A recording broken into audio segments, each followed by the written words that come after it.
आमल की एकादशी व्रत कथा। क्या आप जानते हैं, एक पापी शिकारी भी सिर्फ एक रात के जागरण से राजा बन गया। ये कथा है आमल की एकादशी की महिमा की। प्राचीन समय में राजा मांधाता ने महर्षि वशिष्ठ से पूछा, ऐसा कौन सा व्रत है जो सभी पापों का नाश कर दे? तब वशिष्ठ जी बोले, फाल्गुन मास के शुक्ल पक्ष की आमल की एकादशी सबसे श्रेष्ठ है। इसका फल 1000 गोदान के बराबर है। आंवला स्वयं भगवान विष्णु के मुख से उत्पन्न हुआ है। एक नगर में राजा चित्ररथ और उनकी प्रजा श्रद्धा से यह व्रत करते थे। मंदिर में आंवले के वृक्ष की पूजा, दीप, धूप और पूरी रात जागरण होता था। उसी रात एक पापी शिकारी, जो जीव हत्या करके परिवार पालता था, भूखा प्यासा मंदिर के कोने में बैठ गया।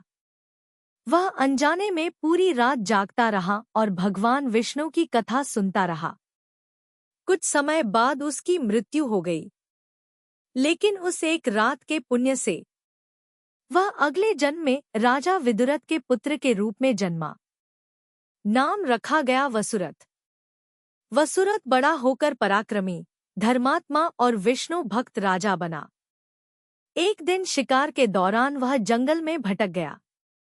डाकुओं ने उसे घेर लिया, पर जैसे ही उन्होंने वार किया, हथियार फूल बन गए।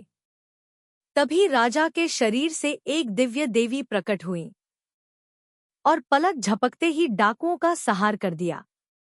आकाशवाणी हुई, हे राजन, इस संसार में भगवान विष्णु के सिवा कौन तुम्हारी रक्षा कर सकता है?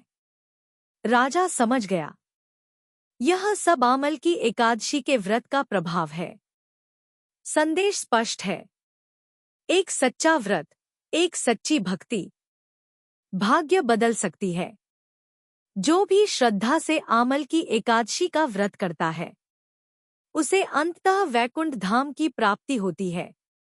भक्ति में शक्ति है और विश्वास में रक्षा।